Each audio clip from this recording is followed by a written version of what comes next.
So if you want your videos to go viral like this, then you'll know that it all starts with a click. One of the biggest YouTubers, Ryan Trahan, realised this when his video originally was released and it flopped with only a 4.3% click-through rate. But now it's reached a massive click-through rate. It has over 24 million views, and that was because he changed the thumbnail to one that's now clicked on and is famously seen all over the internet. So if you can get a better click-through rate, there's a chance that your video is going to explode. But how do you know whether your thumbnail that you're creating is clickable in the first place? So while I was making this video, VidCon's been announcing that there's a new A/B testing. It's called Test and Compare. And in effect, you can split test up to 3 thumbnails. But unfortunately, it's not going to be out for general release until about 2024. But is there a strategy that you can use today? Absolutely. So today I'm going to share with you a strategy that uses 2 parts. One part's AI and one part's to do with, you could say, playing pool, but more on that a bit later. So for my thumbnail strategy that I'm currently using and monitoring, I'm particularly using a tool called TubeBuddy.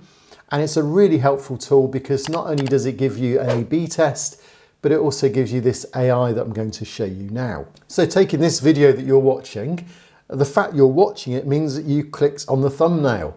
But it'd be interesting to know which thumbnail, but it'd be interesting to, why am I a thumbnail? Be interesting to know which thumbnail it was that you clicked on. And out of these 4 thumbnails, which one do you think is most clickable? And which one do you think is 38% less chance of being clicked on according to the heat map and the AI that I'm using? Well, we'll come on to that in a moment. But why not pick your A, B, C or D and put it in the comments below to see whether you are right. Of course, most of us don't have the funding of someone like Mr. Beast, who has a team of people that produce their thumbnails for him.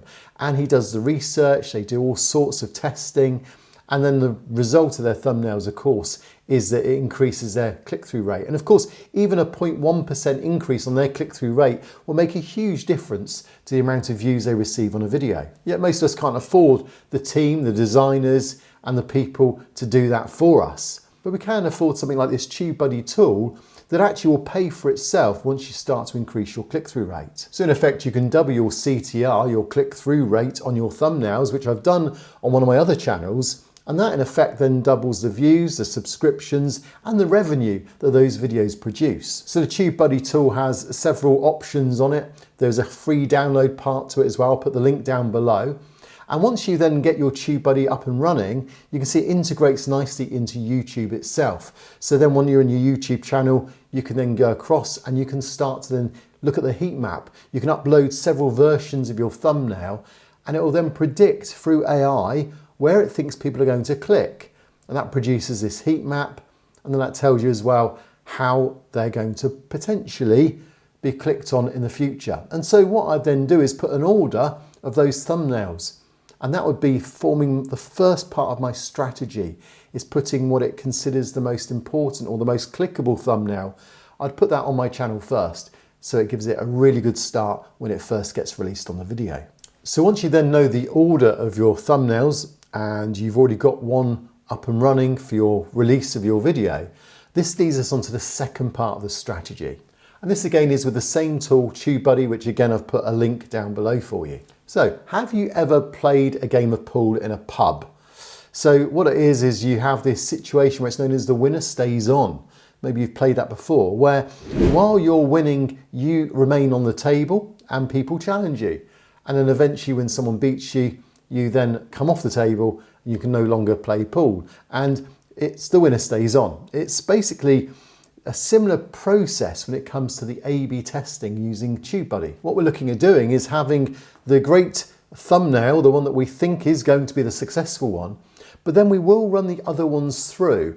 And unless it knocks it off the #1 spot, then that #1 still remains.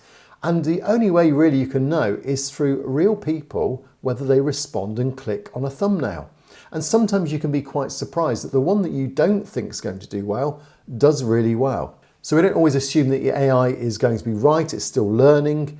What we are going to go with is what physically people are clicking on. And this is known as A/B testing. And TubeBuddy basically runs every single day. It'll put the new thumbnail up, then it'll put the next thumbnail, then the new thumbnail, and it will continue to rotate them against each other. This is known as statistically significant. And what this is it'll run a click-through test so that the winner stays on and there's a clear winner. A version has to be at least a 95% chance of beating the other one. So you're never going to know 100%. But once it knows 95% or better chance of outperforming the other one in the long run, then TubeBuddy will then put that as the now new thumbnail. So of those 4 thumbnails at the beginning, which one did you choose? Was it A, a B, a C, or D? Well, here you can now see the figures and they reveal the difference in the click-through rate. So which one did you choose? Well, according to AI, there is a clear winner and it's this one. But is it right? Well, a future video will show you whether it's right, and of course subscribe if you want to make sure you don't miss that video. But even more important than having the right thumbnail is also having the right videos on your channel. And that's a whole new strategy that I'm also looking at this time. So you'll want to make sure you see this video next, and that will show you what this new strategy is. I'll see you there.